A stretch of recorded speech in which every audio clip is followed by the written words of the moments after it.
Surface tension, आज हम लोग इसका क्विक रिवीजन करेंगे। तो surface tension actually is a molecular property, है ना। तो सबसे पहले हम बात करेंगे इंटरमोलिकुलर फोर्स की। इंटरमोलिकुलर फोर्स, तो जो इंटरमोलिकुलर फोर्स होता है वो जैसे एक मोलिक्यूल है ना। ये एक मोलिक्यूल है, ये अपने से 10⁻⁻⁹ मीटर के डिस्टेंस में जितने भी मोलिक्यूल्स होंगे, चाहे वो सिमिलर उसी के मोलिक्यूल हों, उसी काइंड के, या दूसरे वाले मोलिक्यूल हों, है ना, इतनी डिस्टेंस तक, यानी ये रेडियस जो है, ये रेडियस होती है अबाउट 10⁻⁹ मीटर। और इस स्फीयर को कहते हैं sphere of influence of this molecule, ठीक है, क्योंकि ये मोलिक्यूल इफ़ेक्टिव होगा इस स्फीयर के अंदर ही, यानी कोई भी जो दूसरा मोलिक्यूल होगा ये इस पर फोर्स लगाएगा और ये इस पर लगाएगा। यानी एक तरीके से अगर मैं इस पर फ्री बॉडी डायग्राम बनाऊँ, इस पे फोर्सेस दिखाऊँ, तो इसको ये सारे मोलिक्यूल जो इस स्फीयर के अंदर हैं वो सब अपनी अपनी ये अट्रैक्ट कर रहे होंगे, है ना। इस तरीके से this molecule will be attracted from all the directions. Sphere है ये, है ना। तो इसको कहते हैं स्फीयर ऑफ इन्फ्लुएंस, यानी ये जो है ये sphere of influence of this molecule जो सेंटर में रखा हुआ है, ओके, उसके इन्फ्लुएंस का स्फीयर है ये। जैसे अपन ग्रेविटेशनल फील्ड वगैरह में बात करते हैं ना कि एक लिमिट होती है जहाँ तक वो फील्ड एग्जिस्ट करती है, इलेक्ट्रिक फील्ड होती है, वैसे ही यहाँ पर इसको जो अभी मोलिक्यूल वाला मामला है तो फील्ड जैसा वर्ड तो नहीं यूज़ करते इसको स्फीयर ऑफ इन्फ्लुएंस कहते हैं, ठीक है ना। मतलब इतनी डिस्टेंस तक में ये फोर्स काम करता है, इंटरमोलिकुलर फोर्स ना। सिमिलर मोलिक्यूल्स अगर हैं, इन सिमिलर मोलिक्यूल्स, सिमिलर का मतलब जैसे वाटर का मोलिक्यूल और वाटर का मोलिक्यूल, ये वाटर हो और ये इसके स्फीयर के अंदर वाले मोलिक्यूल्स भी वाटर के हों, तो वाटर सिमिलर मोलिक्यूल्स अगर हैं तो फोर्स को क्या कहते हैं? Cohesive force. और अगर डिसिमिलर मोलिक्यूल्स हैं तो फोर्स को कहते हैं एडहेसिव, ठीक है, एडहेसिव फोर्स, ओके। तो ये है इंटरमोलिकुलर फोर्स की बात, इसी के कारण सारा ये मैकेनिज्म होता है सरफेस टेंशन का ना। अब हम बात करते हैं सरफेस टेंशन की। सरफेस टेंशन को समझने के लिए हम एक काम करें सबसे पहले कि जैसे ये पहली बात तो ये है कि it is the property of only the free surface of liquid, property of free surface of liquid only, है ना। और इसके अलावा नहीं, अंदर के लिक्विड से इसका कोई संबंध नहीं। सपोज़ ये एक वेसल है, इस वेसल में मैंने लिक्विड ले रखा है, पानी ही इमेजिन कर लो, ठीक है। अब इस पानी का एक मोलिक्यूल मैं यहाँ लेता हूँ और एक मोलिक्यूल यहाँ लेता हूँ, ठीक है। तो ये जो मोलिक्यूल है, लाल कलर से मैं इसका स्फीयर ऑफ इन्फ्लुएंस दिखाता हूँ, ये स्फीयर ऑफ इन्फ्लुएंस। तो ये जो स्फीयर ऑफ इन्फ्लुएंस है, it is filled from completely field. तो ये जो सेंटर वाला मोलिक्यूल होगा उस पर जो फोर्सेस लगेंगे वो इस तरीके से फ्रॉम ऑल डायरेक्शंस, तो इस पर नेट कोहेसिव फोर्स जो होगा वो ज़ीरो होगा, एफ नेट जो होगा वो ज़ीरो होगा, ठीक है। यहाँ वाला जो मोलिक्यूल है उसका स्फीयर ऑफ इन्फ्लुएंस अगर मैं बनाऊँगा तो उसमें से ऊपर वाला आधा गोला खाली होगा और नीचे वाला आधा गोला भरा होगा। तो इस पे जो फोर्सेस आएंगे वो ऐसे यानी इस पे रिजल्टेंट निकालेंगे इन सारे फोर्सेस का, तो डाउनवर्ड आएगा, ठीक है, एफ नेट ऐसा काम करेगा। तो ऊपर का आधा गोला खाली है क्योंकि लिक्विड के टॉप सरफेस, फ्री सरफेस पे कंसीडर किया आपने ये मोलिक्यूल, तो इस पर नेट फोर्स ज़ीरो है और इस पर नेट फोर्स एक डाउनवर्ड काम कर रहा है। तो एक तरीका सरफेस टेंशन को डिफाइन करने का ये होता है, या समझने का ये होता है कि जो फ्री सरफेस है, इस फ्री सरफेस पे जो मोलिक्यूल्स हैं उन सारे मोलिक्यूल्स पर एक डाउनवर्ड फोर्स काम कर रहा है। उस डाउनवर्ड फोर्स के कारण ये मोलिक्यूल्स, जो फ्री सरफेस है वहाँ एक टेंशन होता है, फ्री सरफेस में जो टेंशन होता है उसको सरफेस टेंशन कहते हैं। यानी the reason of surface tension is cohesive force, बोल सकते हैं ऐसा, reason of surface tension, surface में जो टेंशन है उसके पीछे रीज़न जो है, reason of surface tension is cohesive force. ठीक है, इस डाउनवर्ड फोर्स के कारण ही फ्री सरफेस में जितने भी मोलिक्यूल्स हैं उन सारे मोलिक्यूल्स पर एक डाउनवर्ड फोर्स लगा हुआ है। उस डाउनवर्ड फोर्स के कारण सरफेस जो है वो स्ट्रेस्ड, मतलब एक मेम्ब्रेन के जैसा बिहेव करती है। इसको ऐसा समझ सकते हो कि जैसे मान के चलो कि ये एक वॉलीबॉल का नेट है ना, ये वॉलीबॉल का एक नेट है या बैडमिंटन का एक नेट है, आप इसके नीचे हो, है ना। आपसे मैं बोलूँ कि इसमें उंगली फंसाओ और इसको नीचे की ओर पुल करो, है ना।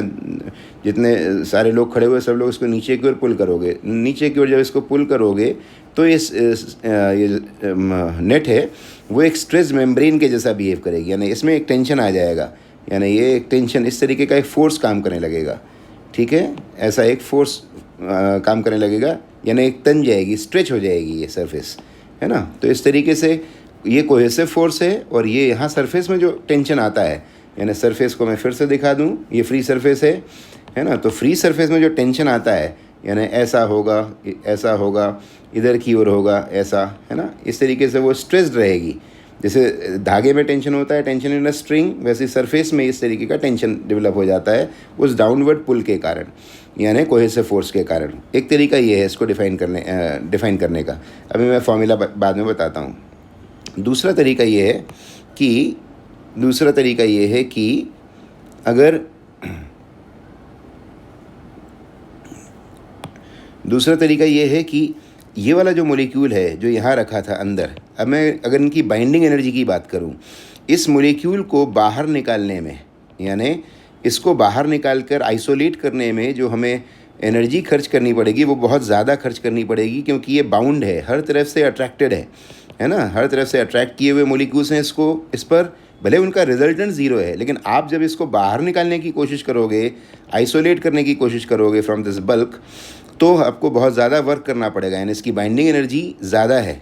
ठीक है, यानी बाइंडिंग एनर्जी क्यों ज़्यादा है, क्योंकि ये दोनों ही बाउंड है, ये वाला पार्टिकल भी बाउंड है और यहाँ पर जो पार्टिकल है फ्री सरफेस पर वो भी बाउंड है, बंदा मजबूर है। आप उसको, मतलब आपको मालूम है बाइंडिंग एनर्जी वहीं टर्म आता है जहाँ पर अपने को उसको आइसोलेट करने के लिए हमें एनर्जी खर्च करनी पड़े, उसको बाइंडिंग एनर्जी कहते हैं।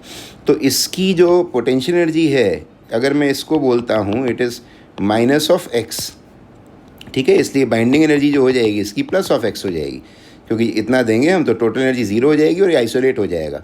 तो पोटेंशियल एनर्जी जो इसको रोके हुए है, अगर वो माइनस ऑफ एक्स है, नेगेटिव इसलिए है क्योंकि तभी तो हमें खर्च करके ज़ीरो करना पड़ रहा है ना, पॉजिटिव हम देंगे तभी तो। नेगेटिव पोटेंशियल एनर्जी का ही मतलब होता है पार्टिकल बाउंड होता है। तो इस वाले पार्टिकल की अगर मैं बात करूँ, तो इसकी बाइंडिंग एनर्जी जो होगी वो माइनस ऑफ x/2 होगी, क्योंकि इसको आधे, पूरा स्फीयर ऑफ इन्फ्लुएंस में आधे लोग ही खींचे हुए थे, है ना। तो इसको अगर मैं आइसोलेट करने की बात करूँगा तो मेरे को यहाँ के कंपैरिजन में आधी एनर्जी खर्च करनी पड़ेगी, यानी इसकी पोटेंशियल एनर्जी होगी माइनस ऑफ x/2, नेगेटिव में कम होगी। इसका मतलब है कि ये पोटेंशियल एनर्जी इससे ज़्यादा है। ठीक है, तो इस मॉलिक्यूल की पोटेंशियल एनर्जी ए है ये, और अगर ये बी है तो potential energy of A is greater than potential energy of B. ठीक है, अगली बात समझ में, ये सपोज माइनस एक्स है और ये माइनस ऑफ x/2 है। नेगेटिव का साइन का मतलब है कि मजबूर है वो, है ना, बाउंड है, पार्टिकल्स बाउंड है दोनों ही। बाहर निकालने के लिए जो एनर्जी खर्च करनी पड़ेगी वो डेफिनेटली उसी को ज़ीरो करना होता है। ज़ीरो कर देने पे वो पार्टिकल फ्री हो जाता है, जैसे स्केप वेलोसिटी होती है ग्रेविटेशन में, है ना। टोटल एनर्जी ज़ीरो कर दें तो वो पार्टिकल स्केप कर जाता है। उसी तरीके से इसमें बाइंडिंग एनर्जी का जो केस होगा वो यहाँ पर माइनस प्लस एक्स होगा, तो यहाँ पर बाइंडिंग एनर्जी जो होगी इस वाले पार्टिकल की वो प्लस x/2 होगी। ओके, तो मतलब ये यहाँ से ये समझ में आता है कि इसकी पोटेंशियल एनर्जी आपकी माइनस में ज़्यादा है और इसकी कम है। इसका मतलब है कि इसकी पोटेंशियल एनर्जी ज़्यादा है, ए वाले मॉलिक्यूल की पोटेंशियल एनर्जी ज़्यादा है। ठीक है, तो यानी सीधी सी बात है, पोटेंशियल वगैरह को भी हम स्किप कर दें, सीधी बात करें कि molecules eight the free surface, molecules at the free surface have more energy. Agreed? Surface के जो मॉलिक्यूल्स हैं उनकी एनर्जी ज़्यादा होती है। और फिर हम फिज़िक्स का एक कॉमन सिस्टम जानते हैं कि कोई भी सिस्टम हमेशा अपनी एनर्जी को कम करने की कोशिश करता है, तो क्योंकि वहीं उसका इक्विलिब्रियम बनता है। तो अगर नहीं है वहाँ पर तो, लेकिन कोशिश में लगा रहता है अपनी एनर्जी को कम करने की। ठीक है। तो हम एक दूसरा तरीका ये हो सकता है सरफेस टेंशन को एक्सप्लेन करने का, वो ये है कि in a tendency to minimize energy, the free surface tries to minimize its area, ठीक है। and this way and as a result behaves as a stressed membrane, ठीक है। तो एक दूसरा तरीका ये हुआ सरफेस में के जो सरफेस का जो स्ट्रेस मेम्ब्रेन की जैसा बिहेव करना होता है, एक मैं ऊपर बता के आया था आपको फोर्स के कारण। दूसरा तरीका ये हो सकता है उसको बताने का कि सरफेस के मॉलिक्यूल्स अपनी एनर्जी सरफेस सिस्टम अपनी एनर्जी को कम करना चाहता है और सरफेस के मॉलिक्यूल्स की एनर्जी ज़्यादा है, तो और वो कम कैसे कर सकते हैं, जब वो अपने एरिया को कम कर लें, ठीक है। तो एरिया कम, क्योंकि सरफेस के मॉलिक्यूल्स के पास एनर्जी ज़्यादा है, तो ज़्यादा सरफेस है ना, ज़्यादा मॉलिक्यूल्स है ना, ज़्यादा एनर्जी, ठीक है। तो वो अपनी एरिया को कम करने की कोशिश करते हैं। This way the surface behaves as a stressed membrane. आ गई बात समझ में? तो this is surface tension which is the stressed behaviour of free surface of liquid, ठीक है। तो अब मैं बात करता हूँ, अब अपन यानी इतना समझ चुके हैं हम लोग कि ये क्या है, ये जो लिक्विड है आपका, हमें बात करनी है सिर्फ फ्री सरफेस की। अच्छा, एक और बात बता दूं कि जैसे यहाँ पर मॉलिक्यूल मैंने लिया था यहाँ पर, तो इसका आधा स्फीयर जो था वो लिक्विड से भरा हुआ था, तो इस पर सबसे ज़्यादा फोर्स लगा। लेकिन ये पूरी जो मेम्ब्रेन है, यानी ये जो एक फिल्म टाइप की फिल्म बन जाती है, ये है 10⁻⁹ मीटर की थिकनेस की। इस पूरी फिल्म में जितने मॉलिक्यूल्स होंगे, जैसे मान लीजिए यहाँ पर एक मॉलिक्यूल है, तो अब इसका 10⁻⁹ मीटर, ये इसका स्फीयर ऑफ इन्फ्लुएंस इतना होगा, यानी ऊपर का थोड़ा सा हिस्सा इसका खाली होगा, तो इस पर भी डाउनवर्ड फोर्स लगेगा लेकिन कम लगेगा। तो एक तरीके से बोल सकते हैं कि एट द टॉप जो फ्री सरफेस पे होते हैं उस पर सबसे ज़्यादा फोर्स लगता है, लेकिन फ्री सरफेस पे जो होता है उस पर सबसे ज़्यादा लगता है। उससे नीचे जो होगा उससे थोड़ा कम लगेगा, ठीक है, थोड़ा कम लगेगा, और नीचे होगा थोड़ा और कम लगेगा। लेकिन ये फोर्स कहाँ तक लगेगा? 10⁻⁹ मीटर तक, क्योंकि 10⁻⁹ मीटर की डिस्टेंस, हाँ, इससे नीचे जब आ जाएगा तो इसका जो स्फीयर बनेगा वो फिर वो पूरा लिक्विड ऑक्यूपाई कर लेगा, ठीक है। तो उस पर नेट फोर्स 0 हो जाएगा। तो ये सरफेस फिल्म कहलाती है। इस सरफेस फिल्म के अंदर जितने मॉलिक्यूल्स होते हैं सब पर एक डाउनवर्ड फोर्स लगता है, सबसे ज़्यादा लगता है उस पर जो molecule at the top surface पर होता है, फ्री सरफेस पर होता है, ठीक है। Because of surface tension the free surface behaves as a stressed membrane, है ना। Because of this these are some practical examples. A thin needle floats on the surface of water. Insects can crawl on the surface of water, है ना। ये pictures आपको बता रही हैं। Small liquid drops यानी पानी की बूंदें जैसे ये लीव्स में दिखाई गई हैं आपको, ये कैसी होती हैं? स्फेरिकल, ठीक है। ये स्फेरिकल क्यों होती हैं? क्योंकि स्फीयर का जो सरफेस एरिया होता है for a given volume that is minimum, है ना। तो ये लिक्विड ड्रॉप्स स्फेरिकल इसलिए हैं क्योंकि ये अपने सरफेस एरिया को कैसा रखना चाहती हैं? Minimum, okay. तो दीज आर दी एग्जांपल्स। और भी एग्जांपल्स हैं जो आपको याद होने चाहिए। शेविंग ब्रश को अगर अपन पानी के में डुबोते हैं तो उसके जो ब्रिसल्स होते हैं वो सब अलग अलग हो जाते हैं। And as we take it out of water, all the bristles cling together to form a single unit, जिससे कि फ्री सरफेस एरिया कम हो जाए। क्योंकि अगर बाहर निकालने पर भी ब्रिसल्स अलग अलग होते हैं उसके, तो सबका फ्री सरफेस एरिया ऐड होकर बहुत ज़्यादा होता। तो लिक्विड पानी हमेशा अपने फ्री सरफेस एरिया को कम करना चाहेगा, इसलिए bristles cling to form a single unit, ठीक है।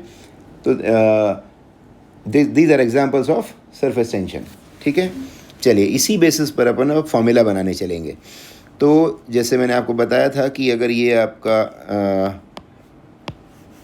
आपका वेसल है, इस वेसल में लिक्विड है ना। अब लिक्विड की मैं सिर्फ आपको ये जो टॉप सरफेस है ना ये दिखा रहा हूँ, यानी अंदर बल्क लिक्विड से हमें कोई मतलब नहीं है। हम समझ चुके हैं कि it is only the property of free surface of liquid. तो ये जो सरफेस है top surface which will be circular, क्योंकि ग्लास है, ये सिलेंड्रिकल ग्लास, तो जो टॉप सरफेस देखोगे आप वो आपको सर्कुलर दिखाई पड़ेगी, है ना। इस फ्री सरफेस में जो टेंशन है, सरफेस टेंशन, वो हमें देखने जाना है।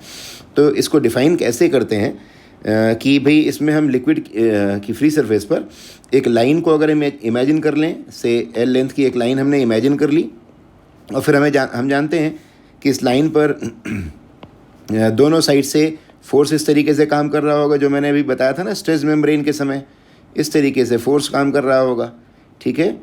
ये फोर्स दोनों साइड से इक्वल होगा, है ना। तो किसी एक साइड का फोर्स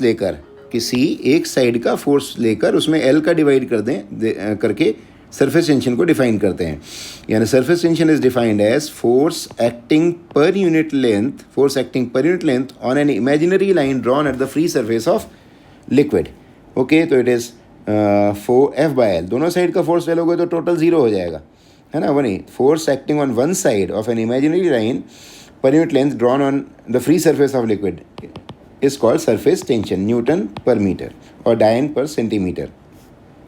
पानी का जो सरफेस टेंशन है, पानी का surface tension it is about 72 डायन पर सेंटीमीटर, है ना। तो इसको अगर न्यूटन पर मीटर में बदलेंगे तो 72 इंटू डायन यानी 10⁻⁵ न्यूटन और सेंटीमीटर यानी 10⁻² मीटर। तो यहाँ से आ जाएगा 10⁻³ बचेगा 0.072 न्यूटन पर मीटर। सही है, ओके। अब हम लोग प्रैक्टिस करते हैं इस फॉर्मूले पर जो हमने सरफेस टेंशन की डेफिनेशन से सीखा है, T = F/L। यानी यहाँ से सबसे पहले आप ये दिमाग में रखिए कि सरफेस टेंशन के कारण जब फोर्स निकालना होता है तो सरफेस टेंशन यूनिट लेंथ का फोर्स होता है, तो उसमें एक लेंथ का इनटू करना होता है, तब जाकर हमें फोर्स की वैल्यू मिलती है। तो F = T × L। यानी ये अच्छे से ध्यान रखना है कि surface tension is a force but acting on unit length. तो वो जो जिस पूरी लेंथ पे आपको सरफेस फोर्स निकालना हो उस लेंथ का इनटू करना पड़ता है, ठीक है। तो F = T × L पर प्रैक्टिस करेंगे अपन। ये मैंने क्वेश्चन लिखा है, a thin needle length L, a thin ring radius R, a circular disc radius R float on the surface of water, surface tension T दिया हुआ है, what force in addition to the weight of body। कई बार ये लिखा होता है question में, कई बार नहीं लिखा होता। वो अपने को समझना होता है कि भाई अगर हमें पानी से अलग करने के लिए फोर्स पूछा जा रहा है, what force must be applied to separate them from water। तो ये जैसे ये थिन नीडल है ना, ये थिन रिंग है और ये डिस्क है, ये तीनों पानी की सरफेस पर हैं और इसको अपन को पानी से अलग करना है। अलग करने के लिए फोर्स कितना लगाना पड़ेगा, यानी इसमें अपने को वेट वाला फोर्स, mg वाला फोर्स नहीं कंसीडर करना है। इसलिए कभी कभी लिखा होता है in addition to the weight, क्योंकि किसी भी बॉडी को उठाने के लिए वेट के को तो काउंटर करना ही पड़ेगा, लेकिन वो नहीं हम जानना चाहते। यहाँ पर सरफेस टेंशन वाला फोर्स हम जानना चाहते हैं। तो पानी की सरफेस पर ये ऑब्जेक्ट्स हैं और इनको हमें पानी से अलग करने के लिए, यानी बिकॉज ऑफ सरफेस टेंशन कितना फोर्स लगाना पड़ेगा इनको पानी से अलग करने के लिए। तो ये देखिए, ये पहली हमने नीडल ले रखी है। तो ये नीडल का आपको क्रॉस सेक्शन दिखाया हुआ है। तो नीडल एक्चुअली आपकी लेंथ में फैली हुई है, लेंथ इस तरीके से 3rd डायमेंशन मतलब डेप्थ में चली गई है। तो पानी से जब आप इसको अलग करने आओगे, है ना, पानी से जब आप इसको अलग करने आओगे तो जो आपको फोर्स लगाना पड़ेगा, तो ये जो सरफेस टेंशन है, ये जो फ्री सरफेस है, ये फ्री सरफेस, ये इसके साथ इधर और इधर दोनों साइड पर इस तरीके से पूरी लेंथ के अलॉन्ग ये फ्री सरफेस होगी इस तरीके से पानी की, है ना। उसी से आपको अलग करना है। तो सरफेस टेंशन का जो फोर्स होगा वो इस तरीके से काम करेगा टेंजेंशियली। ये सरफेस टेंशन का फोर्स हो गया। तो अगर वर्टिकल से मैं एंगल थीटा मान लेता हूँ, है ना, ये टी हो गया, ये टी हो गया। तो टी अभी मैंने ऊपर बोला कि यूनिट लेंथ का फोर्स होता है ये, तो इस टी में इस लेंथ का इंटू करना तब जाके टोटल फोर्स बनेगा, है ना। तो मैं क्रॉस सेक्शन का एक पॉइंट दिखा रहा हूँ सिर्फ आपको, एक पॉइंट इधर और एक पॉइंट इधर। तो टोटल लेंथ का इंटू करेंगे इस साइड के लिए और उस साइड के लिए, तो टोटल हो जाएगा T × L। और फिर उसका ये वाला कंपोनेंट ले लेंगे अपन। तो T cos थीटा ये हो गया, T cos थीटा, ये भी T cos थीटा। तो कुल मिला के T cos थीटा × L इस साइड पर और इतना ही उस साइड पर, जो दोनों साइड में फ्री सरफेस आपकी स्टिक की होगी इस नीडल के साथ, इतने का फोर्स आपको लगाना होगा, ठीक है। And eight the verge of, जब लिफ्टिंग होती है, यानी जब जिस समय मूवमेंट पे अलग होना को होता है, तो ये सरफेस आपकी एक्सट्रीमली कॉन्केव हो जाती है, यानी ये जो साइड है ये ऑलमोस्ट वर्टिकल हो जाती है ना। तो वर्टिकल हो जाने के कारण सरफेस टेंशन वर्टिकल हो जाता है, यानी थीटा आपका 0 हो जाता है। तो when theta approaches 0 just at the verge of lifting, then cos 0 1 तो F is equal to 2TL, F is equal to 2TL, इतने का फोर्स लगाना पड़ेगा in addition to the weight. ठीक है, इसी तरीके से अब यहाँ पर आए रिंग के पास भी अंदर भी पानी इसमें चिपका हुआ होगा, है ना, और ये बाहर भी चिपका होगा, यानी यहाँ भी फ्री सरफेस बनेगी, यहाँ भी फ्री सरफेस बनेगी। तो यहाँ और पूरी सरकमफरेंस पे, तो यहाँ पर भी जो इसी नीडल के हिसाब से जो काम होगा वो कितना होगा, F is equal to T 2πr की पूरी एक लेंथ हो गई, ये आउटर लेंथ हमने मान लिया, 2πr की आउटर लेंथ पे सरफेस टेंशन काम करेगा। और वही थिन रिंग है, इसलिए दोनों रेडियस में कोई खास फर्क होगा नहीं। तो अंदर की वो जो रिंग है इनर सरफेस, उसके लिए भी 2πr ले लेंगे, तो 2πr इंटू 2 इंटू T, है ना, इतने का फोर्स लगाना पड़ेगा रिंग को हटाने के लिए पानी से। इसी तरीके से डिस्क है, अब तो डिस्क में सिर्फ एक ही फ्री सरफेस रहेगी आउटर साइड पर, ये अंदर तो सॉलिड हो गया, ये अंदर वाला पानी ये तो इसके साथ कांटेक्ट में, ये एयर के कांटेक्ट में नहीं है ना, तो सिर्फ इसमें कितने का आएगा, T इंटू 2πr, एक सरकमफरेंस बनेगी जो फ्री सरफेस की होगी। तो यहाँ पर जो फोर्स लगाना पड़ेगा वो लगाना पड़ेगा T इंटू 2πr, सही है। ये अगला क्वेश्चन लेते हैं। A film of soap solution is formed on a square wire frame of side L side की एक स्क्वायर वायर फ्रेम है और इसमें एक सोप सॉल्यूशन में डुबोकर आपने एक फिल्म इसमें बनाई हुई है। ठीक है, अब सरफेस टेंशन सिग्मा दिया हुआ है। What force the film will be applying on the frame, ये फिल्म जो है इस वायर फ्रेम पर क्या फोर्स लगा रही होगी, क्यों लगाएगी भाई, सबसे पहली बात तो ये है, तो भाई फिल्म अपने एरिया को कम करने की कोशिश करेगी। तो ये her on each and every side, on each side of the square इस तरीके से फोर्स लगा रही होगी फिल्म, है ना, फिल्म लगा रही है ये फोर्स अपने आप को मिनिमाइज़ करने के लिए, अपना एरिया कम करने के लिए। ठीक है, इस तरीके से ये फोर्स लगाएगी। तो इनका नेट तो ज़ीरो होगा हालांकि, लेकिन अपन को जो जिस तरीके से सरफेस टेंशन में काम करने को बोला गया उस तरीके से हम जो आंसर बताएंगे उसकी लैंग्वेज अलग होगी, है ना। अच्छा, हमेशा के लिए ध्यान रखो कि फिल्म हैज़ 2 फ्री सरफेस, एक ऊपर और दूसरी एक नीचे। तो जैसा यहाँ पर काम हो रहा है वैसा ही फिल्म के पास 2 फ्री सरफेस होती हैं, ऊपर का भी एयर के कांटेक्ट में, नीचे वाली सरफेस जो है वो भी एयर के कांटेक्ट में है। तो ऊपर के सरफेस का अगर मैंने फोर्स ऐसा दिखाया हुआ है तो नीचे की सरफेस है उसमें भी फोर्स इसी तरीके से काम कर रहा होगा। ठीक है, तो कुल मिला के फिल्म के पास 2 फ्री सरफेस होती हैं, ये अच्छे से ध्यान रखो। फिल्म है या सोप बबल है, फिल्म सोप बबल भी फिल्म से बना हुआ होता है, तो 2 फ्री सरफेस होती हैं। तो कुल मिला के अगर मैं ये वाला एक फोर्स की बात करूं तो टोटल कितना हुआ इस वाली वायर की फ्रेम पर, this is 2TL, T into L on this side and T into L on back side, तो 2TL इस पर। ऐसा ये वाला फोर्स भी इतना ही है, ये वाला फोर्स भी इतना ही है, ये वाला फोर्स भी इतना ही, चारों साइडों पर इतना फोर्स काम कर रहा है। तो अगर मैं नेट फोर्स तो बोलूँगा तो ज़ीरो है, लेकिन ये टोटल जो फिल्म लगा रही है वायर फ्रेम पर फोर्स, वो कॉम्प्रेस करने की कोशिश कर रही है इस फ्रेम को। तो हम ये बोलेंगे कि total compressive force of F compressive is acting कितना, 2TL 2TL 2TL 2 4 8TL, इतने का फोर्स काम कर रहा है। यानी what force is the film is applying on the wire frame, बोलना अ कॉम्प्रेसिव फोर्स ऑफ 8TL। ठीक है, इतने का फोर्स फिल्म जो है फ्रेम पर लगा रही है। ओके, एक क्वेश्चन ये है, देखिए पिक्चर 1 जो है, पिक्चर 1 में एक बोला गया आपसे कि एक स्क्वायर वायर फ्रेम पर अपन ने सोप सॉल्यूशन की एक फिल्म बनाई, है ना, जैसा भी पिछले क्वेश्चन में किया था। तो एक स्क्वायर वायर फ्रेम में सोप सॉल्यूशन में डुबोकर उसमें अपन ने एक फिल्म बना ली है ना, ये आपकी पिक्चर 1 हो गई। उसके बाद बोला गया कि क्लोज लूप ऑफ थ्रेड, धागे का बना हुआ है क्लोज लूप, है ना, ये जो मैंने ग्रीन कलर से दिखाया हुआ है ये इसमें डाल दिया गया फिल्म पर। ठीक है, तो ये पिक्चर नंबर 2 हो गई। वो क्वेश्चन बोला, हमने उसको इमेजिन कर लिया ऐसा। फिर वो बोलता है कि अगर हम इस धागे के बने हुए क्लोज लूप के अंदर के पोर्शन को, if we pierce needle into this, यानी इसको पंक्चर कर दें हम, अंदर वाला जो पोर्शन है इसका, ये वाला, यहाँ पर एक नीडल चुभ होकर हम अंदर वाली फिल्म को पंक्चर कर दें, तो क्या होगा। तो सबसे पहले आपको बोलना है कि जो धागा है ये सर्कुलर शेप अक्वायर कर लेगा, है ना, जैसा ये पिक्चर नंबर 3 में दिखाया गया है, सर्कुलर शेप अक्वायर कर लेगा। उसका कारण क्या है, कारण ये है कि ये जो टोटल एरिया फिल्म का है, ये जो टोटल एरिया है इतना था फिल्म के पास एरिया। अब अगर आपने अंदर वाले पोर्शन को पंक्चर किया तो अब जो बची हुई फिल्म है वो चाहेगी कि वो अपना एरिया कम से कम रखे।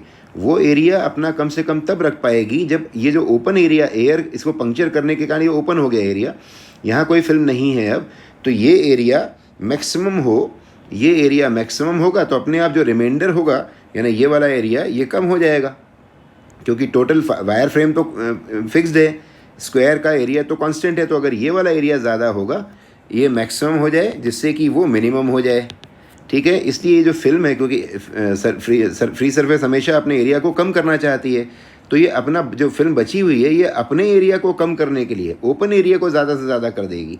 और फॉर अ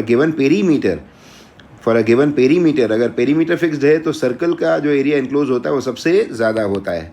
तो इसलिए यानी फिल्म अपना एरिया को कम कर रही है, उस कारण से उसने इसको सर्कुलर शेप एक्वायर करवा दिया है ना, इस तरीके से फोर्स लगा कर इस फिल्म ने इसने इस तरीके से फोर्स लगाया इस पर, इस थ्रेड पर, और थ्रेड को सर्कुलर शेप में ला दिया।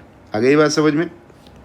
तो अब उसके बाद आगे वो ये पूछ सकता है कि वो ये जो धागा है, धागे में अभी भी फोर्स इस तरीके से काम कर रहा होगा। अब धागा तो इनएक्सटेंसिबल है ना, धागा अपनी लेंथ को तो चेंज नहीं कर सकता, लेकिन फिल्म की कोशिश अभी भी होगी कि वो अपने एरिया को और कम कर सके जितना भी करना चाहे। तो धागे में एक टेंशन होगा, तो वो आपसे धागे में टेंशन पूछेगा।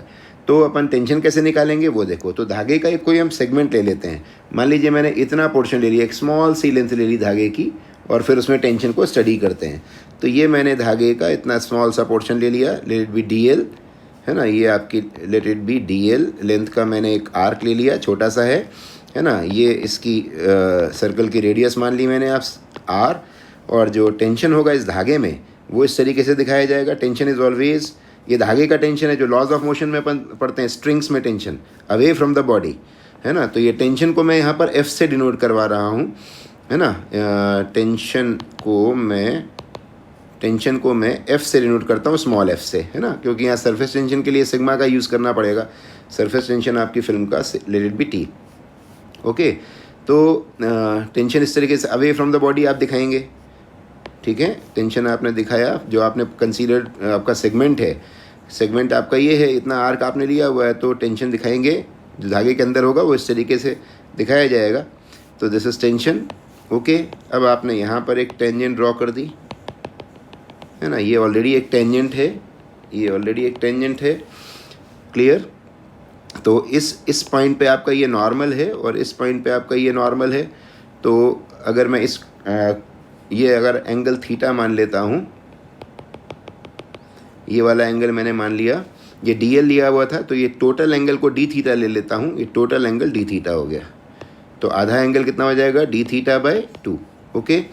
अब ये वाला जो एंगल है ना, ये वाला जो एंगल है D theta by 2, this will be equal to this angle, है ना। रीज़न ये है कि क्वाड्रिलेटरल ये जो है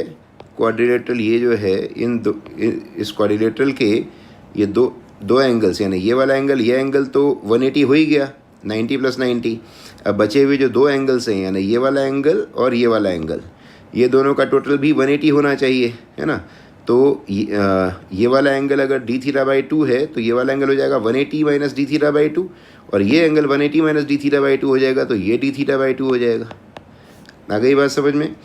फिर से अगर नहीं समझ में आया तो फिर से मैं यहाँ पर बता देता हूँ। ये आपने टेंजेंट ये ड्रॉ की हुई हैं, तो टेंजेंट और रेडियस के बीच में 90 डिग्री का एंगल, ये टेंजेंट ड्रॉ है तो यहाँ पर 90 का एंगल, ठीक है। अब ये जो बैकवर्ड यहाँ पर टेंजेंट जहाँ कट करेगी, तो अब मैं ये पॉइंट, ये वाला पॉइंट, ये वाला पॉइंट, ये वाला पॉइंट और ये वाला पॉइंट से जो क्वाड्रिलेटरल बन रहा है, तो इसमें 90 और 90 180 ये हो गए, चारों एंगल का समेशन 360 होता है क्वाड्रिलेटरल में। तो ये दो एंगल्स का टोटल 180 हो गया, तो ये दोनों एंगल्स का भी 180 होना चाहिए। तो अगर ये D थीटा बाई 2 है तो ये हो जाएगा 180 माइनस D थीटा बाई 2, और ये 180 माइनस D थीटा बाई 2 होगा, तो बचने वाला एंगल जो होगा 180 में से, लीनियर एंगल में से 180 minus D theta by 2 minus करेंगे तो D थीटा बाई 2 आ जाएगा, ठीक है, ओके। तो ये एंगल D थीटा बाई 2 है। तो ये जो टेंशन आपने दिखाया हुआ है इसका कॉस कंपोनेंट इधर आ जाएगा, F cos D theta by 2, F small f, ऐसे इधर आ जाएगा cos component F cos D theta by 2, और जो साइन कंपोनेंट्स हैं वो डाउनवर्ड चले जाएंगे, ठीक है। तो साइन कंपोनेंट्स हो जाएंगे आपके ऐसे, ये दोनों का मिलाकर कितना हो जाएगा, ये मैं बाहर लिख देता हूँ, it is 2F sine D theta by 2, ठीक है। और यही बैलेंस कर रहा होगा जो सराउंडिंग में फिल्म है ना, सराउंडिंग में जो फिल्म, जो आपको मैंने यहाँ डायग्राम में दिखाया था, ये जो फिल्म फोर्स लगा रही है सरफेस टेंशन के कारण, है ना, this is force due to surface tension. इस फिल्म को यही साइन कंपोनेंट काउंटर करेगा, क्योंकि कॉस कंपोनेंट्स तो बैलेंस हो चुके हैं। तो इसको मैं सीधे उठाकर इक्वेट कर देता हूँ, 2f sin theta by 2 should be equal to that f, है ना।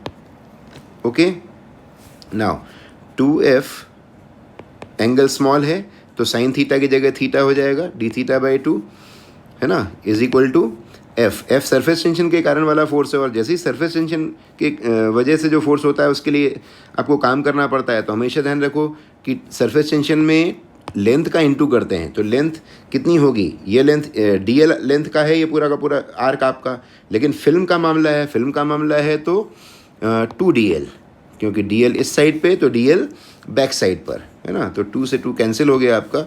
अब ये angle is equal to arc upon radius रख देते हैं अपन यहाँ पर, that is F D theta by 2, यानी डी थीटा की जगह क्या रख दें, angle is equal to arc upon radius, यानी डी थीटा को मैं सब्स्टिट्यूट करूँगा तो पूरा dl बाय आर आ जाएगा, dl बाय आर, और ये 2 अलग से हो जाएगा, ठीक है।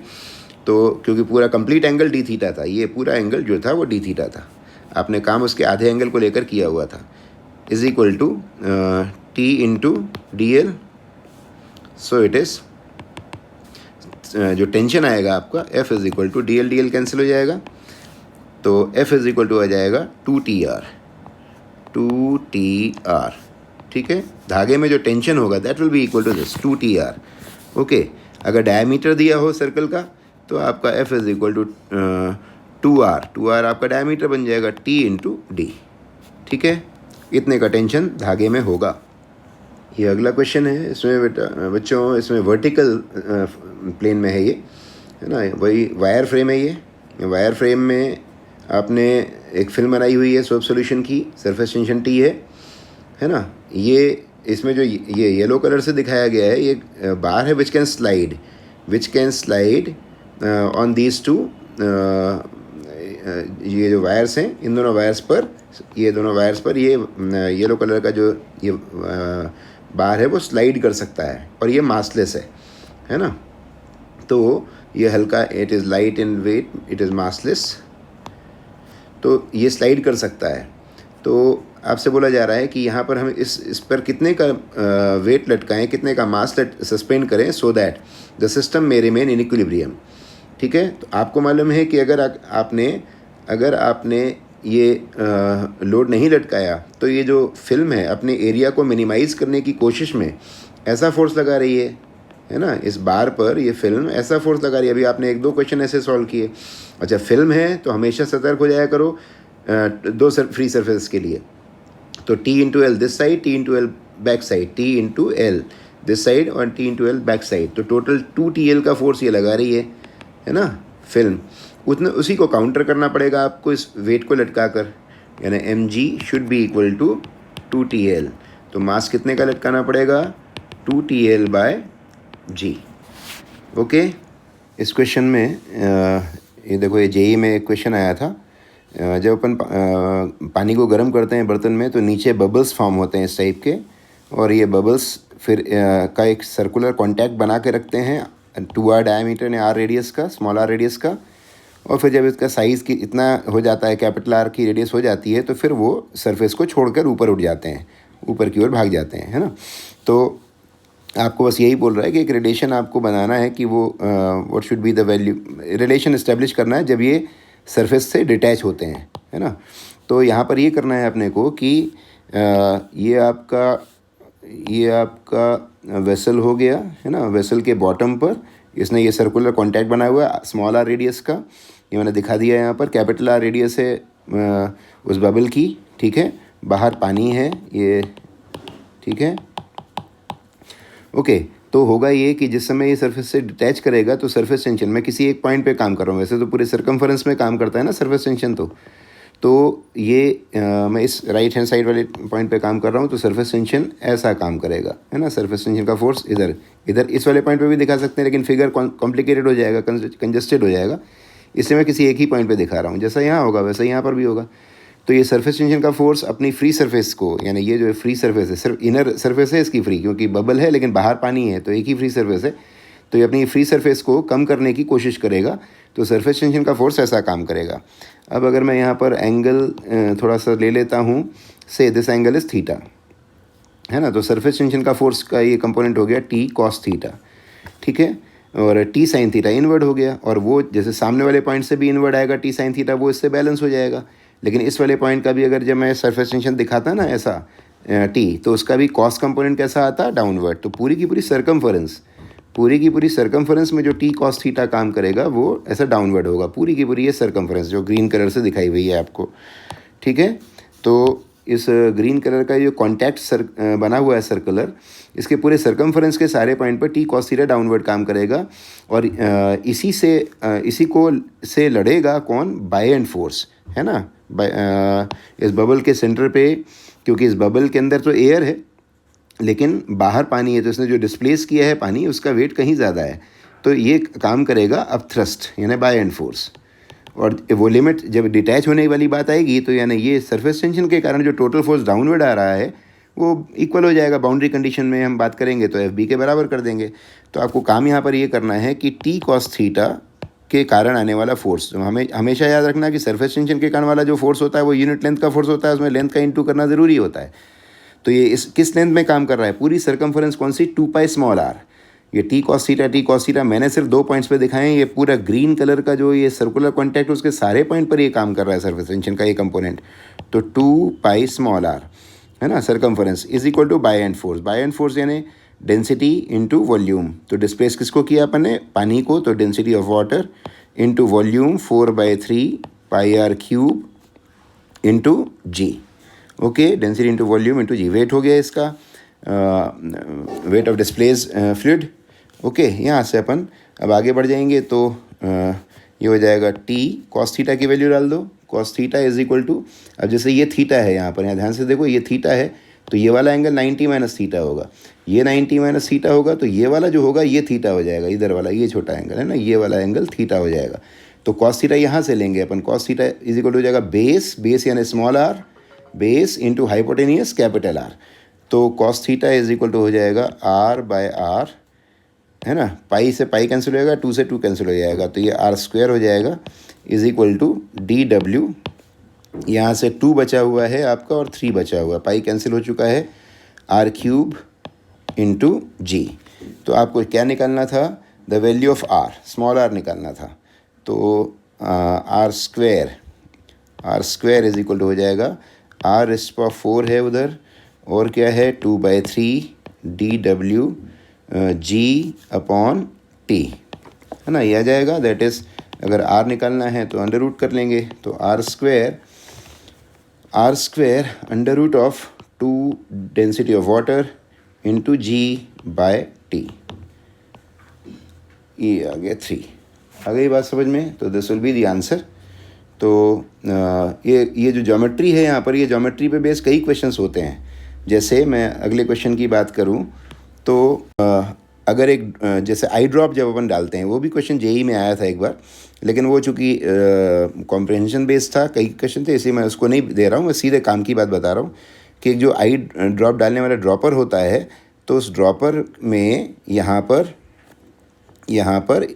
ये एक सर्कुलर छोटा सा ओपनिंग होता है, ठीक है, ये आपका सर्कुलर यहाँ ओपनिंग है, तो इस ओपनिंग में से जब ड्रॉप बनती है ना, ये सर्कुलर ओपनिंग, फिर यहाँ पर ड्रॉप बनती है और फिर वो ड्रॉप बाहर टपकती है, ठीक है, ये आपका ड्रॉपर का काम इस तरीके का होता है, ठीक है। तो यहाँ पर भी वही चीज़ होगी, जो सर्कुलर ओपनिंग है इसकी रेडियस स्मॉल आर ले लें और ये ड्रॉप की रेडियस कैपिटल आर ले लें, और बात करेंगे हम उस समय की जब ये डिटैच होगी। तो यहाँ पर जैसे अभी हमने पिछले क्वेश्चन में अपथ्रस्ट का काम करवाया था, उसका उल्टा फिगर बन जाएगा ये, यानी इस बार क्या होगा कि जैसे ये आपकी ड्रॉप बनी है और ये सर्कुलर जो ड्रॉपर की रेडियस थी यानी ये स्मॉल आर, है ना, और ड्रॉप की रेडियस कैपिटल आर, तो डिटैच जब होने की स्थिति आएगी तो उस समय ये होगा कि ये आपका वही स्मॉल आर वाला काम हो गया और ये आपका ड्रॉप बन गया, ये आपका ड्रॉप बन गया, ठीक है, पिछली बार का जस्ट उल्टा फिगर होगा ये। तो ये हो गया। फिर सरफेस टेंशन को आप दिखाओगे तो ये फ्री सरफेस जो है आपकी ड्रॉप की अंदर, तो ये लिक्विड है ना, ये आपकी रेडियस स्मॉल आर है ना, ये रेडियस आपकी कैपिटल आर है। तो सरफेस टेंशन का फोर्स कैसा काम करेगा, वंस अगेन पूरी सर्कमफरेंस में काम करेगा, लेकिन मैं आपको सिर्फ एक पॉइंट पे दिखाऊंगा, वो ऐसा होगा, है ना। फिर से वही काम करना आप, यानी ये हॉरिजॉन्टल ले लिया, ये वर्टिकल ले लिया, ये थीटा हो जाएगा आपका, ये यहाँ पर अंदर आ जाना इस ड्रॉप के, क्योंकि आपको कॉस थीटा साइन थीटा जो भी लेना होगा वो यहाँ से लेना होगा, और किसी भी एंगल को ले लो, कोई चिंता करने की बात नहीं। से मैं इस बार इसको थीटा ले लेता हूँ, है ना, ये थीटा हो गया, है ना, ये थीटा हो गया, तो कौन सा एंगल मैंने ले लिया, ये वाला, ठीक है, ये वाला एंगल थीटा ले लिया, ठीक है। तो ये थीटा अगर हो गया तो इधर वाला जो एंगल है ये, है ना, ये एंगल हो गया 90 माइनस थीटा, ये हो गया 90 माइनस थीटा, तो ये वर्टिकल से बनने वाला जो सरफेस टेंशन का एंगल हो गया ये आपका थीटा हो गया, है ना। तो once again T cos theta आ गया अपवर्ड, टी कॉस थीटा आ गया अपवर्ड। अब वो टी कॉस थीटा पूरी सर्कमफरेंस में काम करना है, तो T cos theta into 2πr, और ये इस बार काउंटर किससे लड़ाई करेगा, इस ड्रॉप के वेट से, तो इज इक्वल टू mg कर देंगे हम, है ना। फिर वही टी कॉस थीटा यहाँ अंदर से लेना, तो ये थीटा आपने लिया था, तो cos theta is equal to base upon hypotenuse यानी small r by capital R into 2πr is equal to mg यानी density into volume 4/3πr³ into g।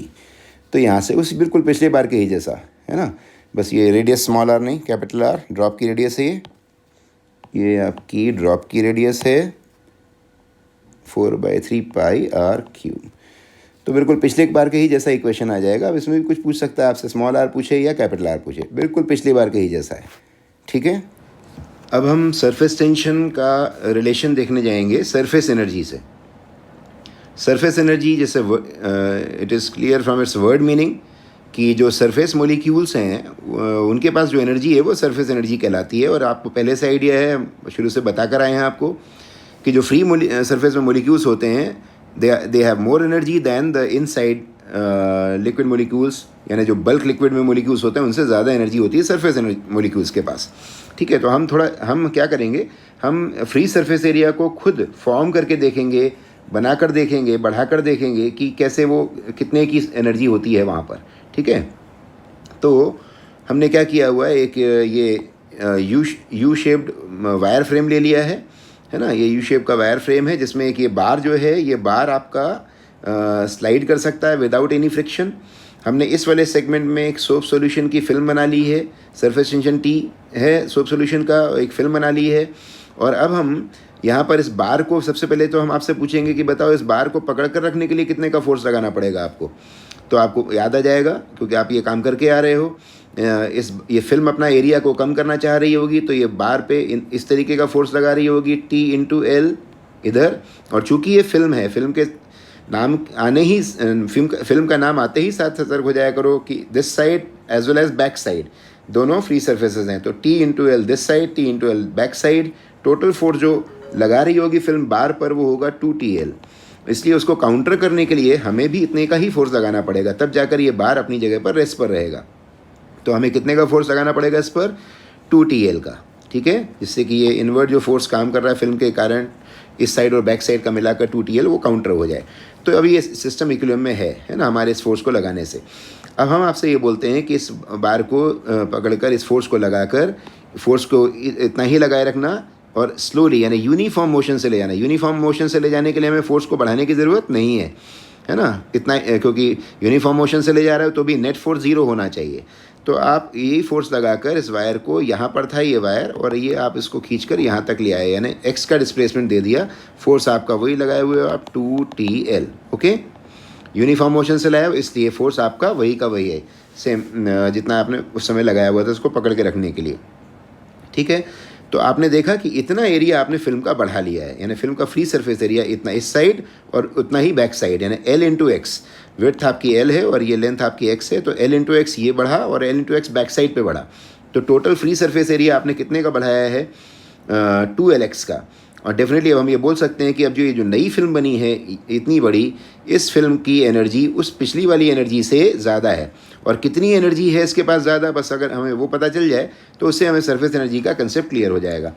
तो हम निकालते हैं कि हमने वर्क कितने का किया, तो work done is equal to force into displacement, that is 2TL का फोर्स था into displacement, that is T into 2LX। जैसा कि अभी मैंने बोला कि 2LX, L into X this side, L into X back side, तो टोटल 2LX जो है वो increase in free surface area है। तो इसको मैं लिखता हूँ डेल्टा ए इंक्रीज्ड, यानी इतना एरिया हमने फ्री सरफेस का बढ़ाया है, इतना हमें वर्क करना पड़ा है। ठीक है, तो यही वर्क जो है उस सरफेस में एनर्जी के फॉर्म में स्टोर रहता है, दैट इज सरफेस एनर्जी, यानी this work is called surface energy, surface energy. ठीक है, तो this work is called surface energy. हम कह सकते हैं कि सरफेस टेंशन की एक डेफिनेशन हमें यहाँ से मिल गई कि surface tension is equal to the surface work done, बोल दो work done in increasing the free surface area divided by delta A increased. ठीक है, तो work done per unit area जो है वो आपका सरफेस टेंशन कहलाएगा, या surface energy per unit area, this can be said as surface energy per unit area is called surface tension. तो ये दूसरी डेफिनेशन आपको मिली सरफेस टेंशन की कि it is equal to work done या surface energy per unit area. लेकिन जैसा कि मैंने वो T is equal to F/L वाले फॉर्मूले में बताया था कि वो तो डेफिनेशन है, हमें जो एप्लीकेशन करना पड़ता है वो फोर्स के लिए करना पड़ता है। ठीक इसी तरीके से इसका भी एप्लीकेशन जो होगा इस फॉर्मूले का वो ये होगा, W is equal to work done is equal to T into delta A. ठीक है, यानी हमें न्यूमेरिकल कैलकुलेशन में हमें ये वाला फॉर्मेट इसका यूज़ करना पड़ेगा, वर्क निकालना कैलकुलेशन करना सीखना होगा, T इंटू डेल्टा ए। थ्योरेटिकली हम यहाँ से एक और बात के लिए तैयार रहें कि if free surface area is increased, तो यहाँ से आपने अभी भी देखा है कि वर्क इज़ नीडेड, यानी वर्क इज़ डन, वर्क करना पड़ेगा। ठीक है, आप करो चाहे लिक्विड करे, कहीं से भी work is needed when ever free surface area is increase, and that is why shower of water produces cooling, यानी पानी की जो शावर है वो कूलिंग प्रोड्यूस करती है, क्योंकि उसमें वो पानी को ड्रॉपलेट्स में कन्वर्ट होने का काम खुद ही करना होता है, तो अपनी इंटरनल एनर्जी से करती है वो अपने आप को, अपना फ्री सरफेस एरिया बढ़ाने का काम। इसलिए जो शावर से बूंदें निकलती हैं उनका टेम्परेचर जो ओरिजिनल पानी जा रहा था उस पाइप में उससे कम होता है ना। तो ये आपको ध्यान में होना चाहिए, whenever area is increase, free surface area is increase, work is needed. Conversely अगर बोलें तो इसके उल्टे के लिए भी तैयार रहना है आपको। इफ एरिया कहीं पर डिक्रीज होगा तो energy will be evolve, work और एनर्जी विल बी इवॉल्व, है ना। फ्री सरफेस एरिया बढ़ाने पर तो वर्क इज नीडेड, यानी एनर्जी का एब्जॉर्प्शन हो रहा है, एनर्जी हमारी खर्च हो रही है वहाँ पर, है ना। लेकिन अगर एरिया कम करेंगे तो work will be evolve and equal amount of energy will be evolve. Okay, अब हम प्रैक्टिस करेंगे इस फॉर्मूले पर, W is equal to T delta A. ठीक है, डेल्टा ए मतलब increase in free surface area, T surface tension, and कितना वर्क करना पड़ेगा वो W या सरफेस एनर्जी। ठीक है, this is also equal to surface energy, है ना, या चेंज इन सरफेस एनर्जी भी कह सकते हो, है ना। तो चलिए, पहला पॉइंट लिया मैंने, work done in forming a drop of liquid of surface tension T of radius R। एक लिक्विड की ड्रॉप को, R रेडियस की ड्रॉप को बनाने में कितने का वर्क करना पड़ेगा। तो आप तो सिर्फ फ्री सरफेस एरिया देखो कितने का बना लिया आपने, ड्रॉप बनाया मतलब ये फ्री सरफेस एरिया आपने कंस्ट्रक्ट किया, जैसे अभी हमने फिल्म का साइज़ बढ़ाया था ना वैसा, 4πr²। तो W will be equal to T into 4πr², यानी 4πr² T। ठीक है, ये हो गया आपका एक ड्रॉप को बनाने में किया गया वर्क। इसी में अगर कभी वॉल्यूम वाला काम आ जाए कि V वॉल्यूम की ड्रॉप बनाने में कितने का वर्क हुआ है, तो आपको मालूम है V volume is equal to 4/3πr³। तो रेडियस कैसे रिप्लेस हो जाएगी, रेडियस इज इक्वल टू 3V/4π³रूट, है ना। ये क्यूब रूट हो जाएगा इस पूरे का 3V/4π का, इसको अपन यहाँ रख देंगे तो W आ जाएगा, W is equal to 4πT, R² की जगह ये रख देंगे, 3V/4π स्क्वायर करेंगे तो 2/3 बन जाएगा। तो कुल मिला के वर्क डिपेंड करेगा वॉल्यूम की पावर 2/3 पर। ठीक है, एक बूंद इतने वॉल्यूम की है, दूसरे बूंद इतने वॉल्यूम की है, फिर वो रेशो मांगेगा वर्क डन का या सरफेस एनर्जी का। तो आपको ये वॉल्यूम वाले काम में V/2/3 का ध्यान रखना है, रेडियस वाले काम में R² का ध्यान रखना है। ठीक है, तो ये आपने एक वर्क डन कैलकुलेट किया है एक ड्रॉप को बनाने में। ठीक है, सेकेंड केस लेते हैं, work done in forming a bubble of radius R radius का बबल बना रहे हो आप, है ना। तो बबल के वंस अगेन फिल्म का केस आ गया, तो अंदर की भी फ्री सरफेस है और बाहर की भी फ्री सरफेस है। तो टोटल एरिया हमने अगर बबल को बनाया तो टोटल फ्री सरफेस एरिया हमने कितने का कंस्ट्रक्ट किया, 4πr² अंदर 4πr² बाहर। तो वर्क डन हो जाएगा इस बार T इंटू 8πr²। तो 8πr²T है ना, 8πr²T will be the work done और सरफेस एनर्जी। ठीक है, इसी को सरफेस एनर्जी भी कहते हैं। अब इसमें अगर और कलाकारी हो, कोई बोले बबल की रेडियस R1 से R2 इंक्रीज़ करनी है, यानी एक बबल था जिसकी रेडियस R1 थी और फिर उसको साइज़ को बढ़ाना है और ब्लो करना है उसमें एयर, और उसकी रेडियस को R1 से बढ़ाकर R2 करने में कितने का एडिशनल वर्क करना पड़ेगा। तो work additional is equal to final surface energy, मतलब चेंज इन सरफेस एनर्जी का केस ले लेंगे हम। तो फाइनल सरफेस एनर्जी कितनी होगी, 8πr2² T माइनस कर लेंगे 8πr1² T, तो R2² minus R1² into T हो जाएगा। वंस अगेन इसी में अगर वॉल्यूम की बात करेगा कि बबल V वॉल्यूम का है, तो V वॉल्यूम का बबल बनाने में कितने का वर्क करना पड़े, तो आपको मैंने वो रेशो बताया था जो पिछली बार का ड्रॉप का केस, वही फिर से काम आ जाएगा। वॉल्यूम के लिए भी पावर 2/3 हो जाएगी। ठीक है, रेडियस को हटाएंगे तो ये 2-3 चीज़ें इस बबल के लिए तैयार होनी चाहिए। ओके, थर्ड केस लेते हैं, work done in breaking a drop of radius R into n identical droplets. एक ड्रॉप है जिसको आप छोटी छोटी n ड्रॉपलेट्स में कन्वर्ट कर रहे हो, है ना, दीज आर n ड्रॉपलेट्स। तो एक बूंद को आप n छोटी छोटी बूंदों में कन्वर्ट कर रहे हो। Once again free surface area बढ़ा रहे हो, क्योंकि एक एक छोटी बूंद का जब फ्री सरफेस एरिया ऐड होगा तो बहुत ज़्यादा हो जाएगा ये, है ना। तो जो अंदर था लिक्विड वो भी अब बाहर आ गया एक तरीके से, ये तो अंदर वाला पार्टिकल है जो बाहर आ गए, तो फ्री सरफेस एरिया इंक्रीज़ हो रहा है, work will be done. Okay, तो वर्क डन का हम इक्वेशन अगर बना लेंगे तो ड्रॉप्स का केस है, तो बाद में कितना फ्री सरफेस एरिया होगा हमारे पास, n इंटू 4πr², और पहले कितना था 4πr²। ठीक है, तो ये हो गया आपका बाद का एरिया और ये हो गया पहले का एरिया इंटू T। इतने का वर्क आपको करना पड़ेगा। इसमें से 4πT कॉमन ले लेते हैं हम, तो ये हो जाएगा n into R² minus R²। अब चूंकि हमें नंबर ऑफ़ ड्रॉप्स दिया और रेडियस नहीं दी है स्मॉल ड्रॉपलेट की, तो स्मॉल r को हमें हटाना पड़ेगा यहाँ से। तो स्मॉल r को हटाने के लिए हम वॉल्यूम कंजर्वेशन का यूज़ करते हैं। हमारी जो सिंगल ड्रॉप थी उसका वॉल्यूम था 4/3πr³ must be equal to n into 4/3π small r³। तो यहाँ से r आ जाएगा, है ना, 4/3π कैंसिल हो जाएगा और फिर क्यूब रूट ले लोगे आप, तो r इज इक्वल टू हो जाएगा r/n⁻⁴ यहाँ से अपन r को रिप्लेस करा देते हैं, तो वर्क डन हो जाएगा 4πT n इंटू r की जगह पर हम ये रखेंगे, जब r और स्क्वायर करके रखना पड़ेगा तो r² हो जाएगा, और नीचे n⁻⁴ का स्क्वायर करेंगे तो n⁻²/3 हो जाएगा माइनस r²। अब इसमें से r² कॉमन ले लेंगे तो 4πr²T ये n और ये n⁻²/3 नीचे है, तो ऊपर आकर n⁻⁴ बनेगा -1। ये फॉर्मूला आपको याद होना चाहिए। ठीक है, work done in breaking a drop of liquid into n identical droplets is 4πr²T n⁻⁴ -1। ठीक है, ये आपका वर्क डन हो गया। या इसी को हम और क्या कह सकते हैं, change in surface energy of system. Change in surface energy of system. System का मतलब है कि सिंगल ड्रॉप ये वाली थी और पूरी n ड्रॉपलेट्स का जो कंबाइंड सरफेस एनर्जी है वो आपने डिफरेंस लिया हुआ है, सब्ट्रैक्शन किया हुआ है, ये है ना। तो change in surface energy of system बोलेंगे तो ये करना है, और वर्क डन बोलेंगे तो ये फॉर्मूला लगाना है 4πr²T। और कभी n ना दे स्मॉल r दे दे तो आप वापस यहाँ पर आकर इस फॉर्मूले का यूज़ करके हम n को वापस हटाकर क्या लिख सकते हैं, स्मॉल r ला सकते हैं यहाँ पर। ठीक है, छोटी ड्रॉपलेट की रेडियस को ला सकते हैं। ठीक है ना।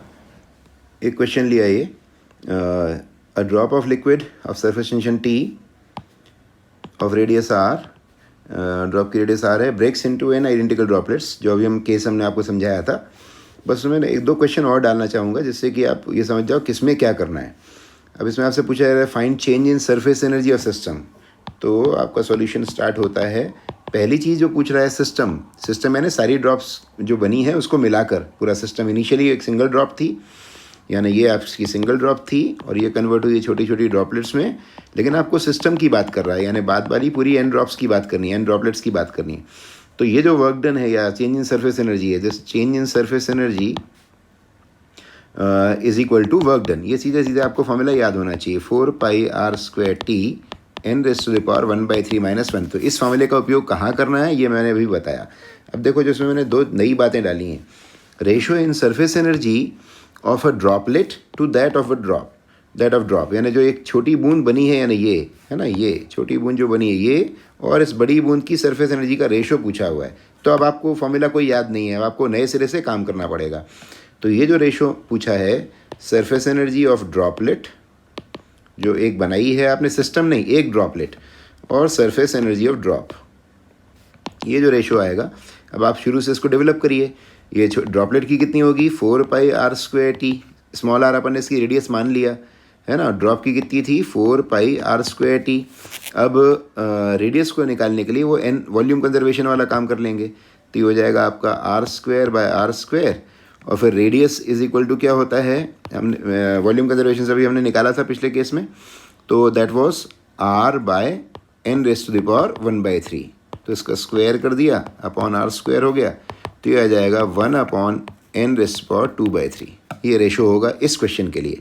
तो ये ध्यान से फ़र्क देखो कि वो वाला फॉर्मूला जो हमने याद किया है वो सिर्फ इस समय लगाना है, और उससे मिलती जुलती कोई चीज़ पूछेगा ऐसे तो आपको खुद डेवलप कर लेना है।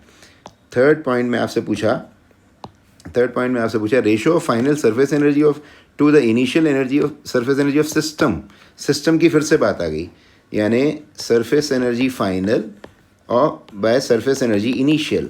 तो फाइनल मतलब अब सिस्टम बोल रहा है तो एन ड्रॉपलेट्स लेना, तो यानी n×4πr²t है ना, एक बूंद की इतनी है, और एन ड्रॉपलेट्स की कंबाइन नहीं, एन ड्रॉपलेट्स की टोटल कितनी हो जाएगी, सिस्टम की बोल रहा है तो इसलिए n×4πr²t अपॉन 4πr²t।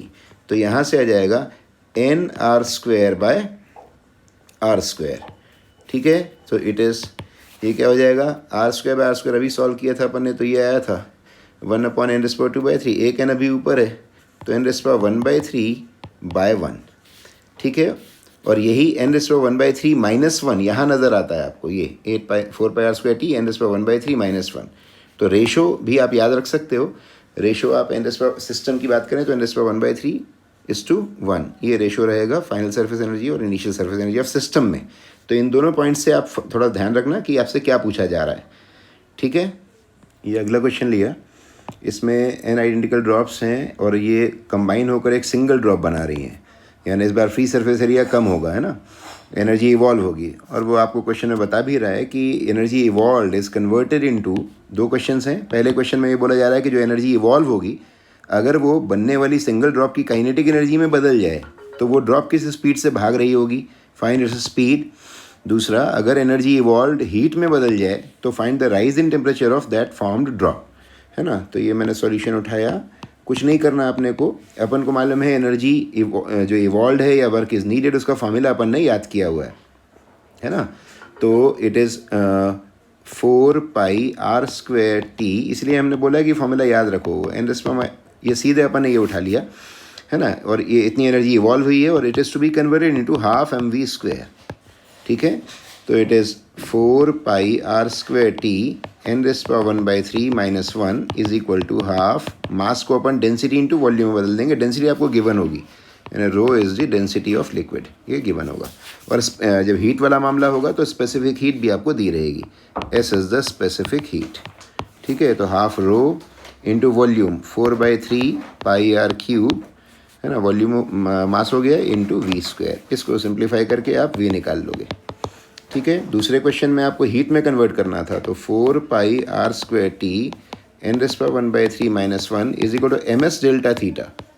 ठीक है, ms डेल्टा थीटा से इक्वेट करा देंगे, और अगर s आपकी कैलोरी वाले यूनिट में है ना, कैलोरी में है, तो फिर आपको J into H, W is equal to J into joules mechanical equivalent of heat into H को दिखाना होगा। तो कई बार ये जब नोटेशंस में क्वेश्चन होता है तो इसमें J का यूज़ होता है, तो मैं वही वाला फॉर्मेशन यूज़ करता हूँ, नोटेशन में ही अपना क्वेश्चन है इसलिए, है ना। तो इसमें मैं आपको J वाला फॉर्मेशन ही लेता हूँ, तो is equal to J into M S delta theta. तो यहाँ से फिर वही डेल्टा थीटा निकालना था आपको, तो 4πr² T n⁻⁴ minus 1 upon J, mass की जगह वही डेंसिटी इंटू वॉल्यूम 4/3πr³ है ना, इंटू एस। यहाँ से आप डेल्टा थीटा निकाल सकते हैं। ओके, ये अगला क्वेश्चन लेते हैं। Identical drops each of radius R. मैं इस बार रेडियस के टर्म्स में काम करवा रहा हूँ आपको, है ना। अभी तक एन आइडेंटिकल ड्रॉप्स में काम कर रहे थे, तो एक आध चेंज कर लेते हैं। Combine to form a single drop of radius capital R if the energy evolved. बिल्कुल सही बोल रहा है क्वेश्चन, क्योंकि आपको मालूम है कि अगर आइडेंटिकल ड्रॉप्स कंबाइन होकर सिंगल ड्रॉप बना रही हैं, यानी फ्री सरफेस एरिया कम हो रहा है, तो इसका मतलब है कि एनर्जी विल बी इवॉल्व्ड। तो आगे वो बोल रहा है कि energy evolved is converted into the kinetic energy of formed drop. जो सिंगल ड्रॉप बन रही है उसकी काइनेटिक एनर्जी में कन्वर्ट हो जाए, जो एनर्जी इवॉल्व हो रही है। Then find the speed acquired by the drop. Surface tension T दिया हुआ है, डेंसिटी ऑफ लिक्विड आपको डी दी हुई है।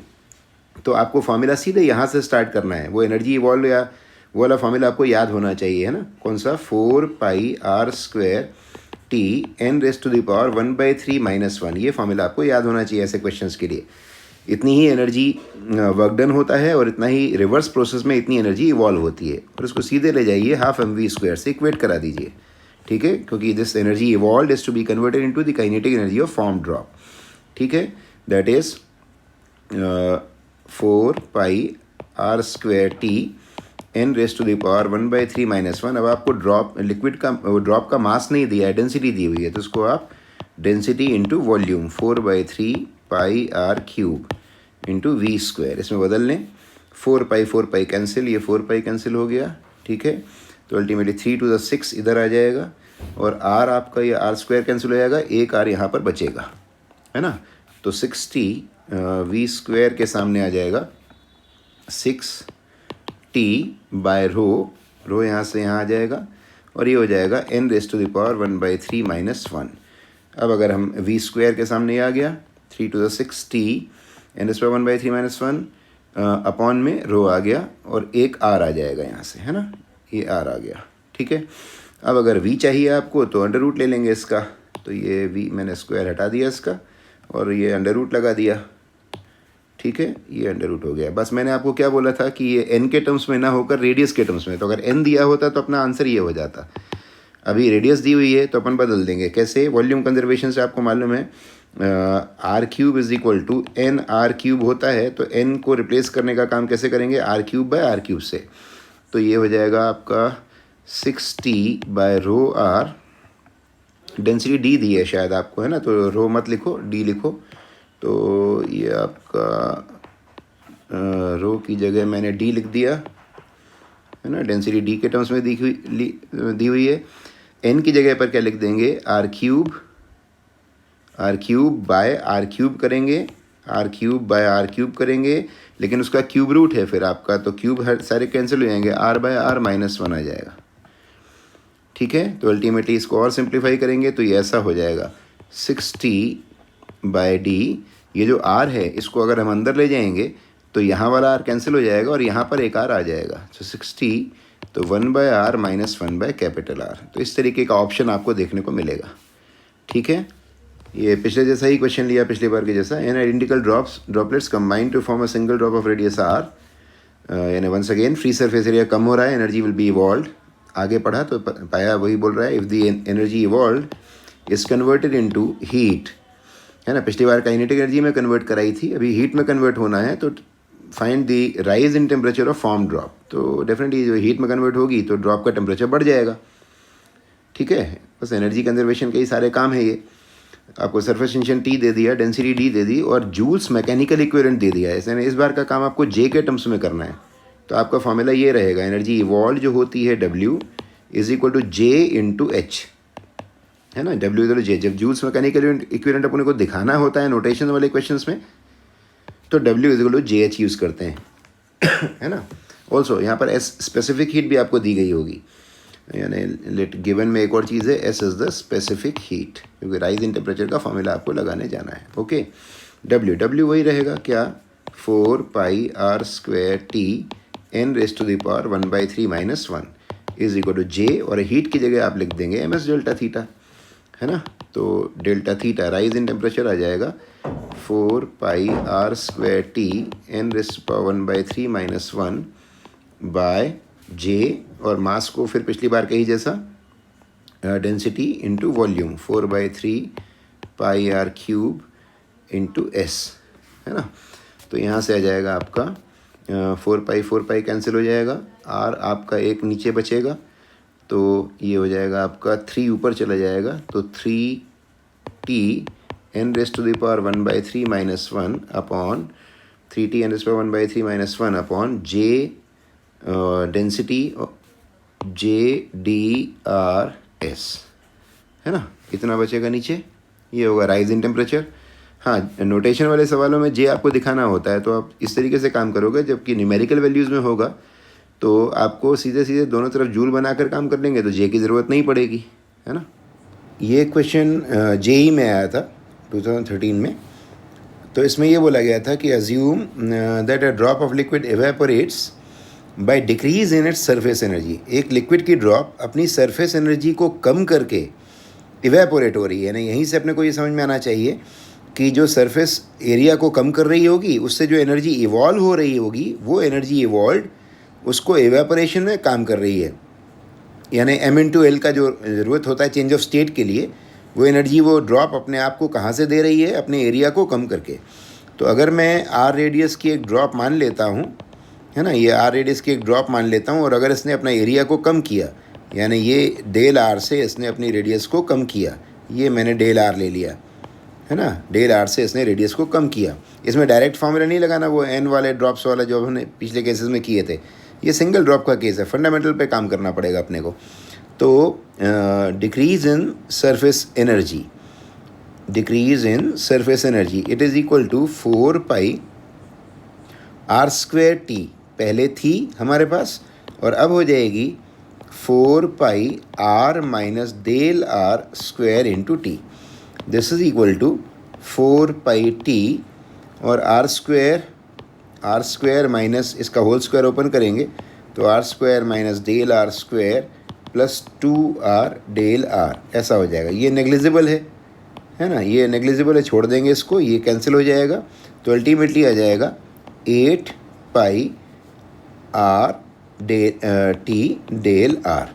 अच्छा, ये जो डिक्रीज़ हुई है इसी के कारण उसने वो एनर्जी हासिल की है, कौन सी, एवेपोरेट होने के लिए, है ना। तो this should be equated to m/L, इसको अपन m/L से इक्वेट करा देंगे। अच्छा, मास कितना होगा, मास कितना होगा 4 pi R square into D R, है ना। ये जो मास m की वैल्यू निकालेंगे तो that will be density into volume. Volume यानी 4 pi R square del R into L is equal to 8 pi R T del R. तो डेल आर से डेल आर कैंसिल हो जाएगा, है ना। ये यहाँ से आपका पाई से पाई कैंसिल हो जाएगा, एक आर ये कैंसिल हो जाएगा, और फिर आपको रेडियस निकालनी थी, तो रेडियस इज इक्वल टू हो जाएगा 4 × 8 यानी 2t बाय रो एल। ये आपका आंसर हो जाएगा। इतनी रेडियस की ड्रॉप्स अगर है वो, तो अपनी सरफेस एनर्जी को डिक्रीज़ करते हुए वो एवेपोरेट हो सकती है। तो आंसर इज़ डी। ओके।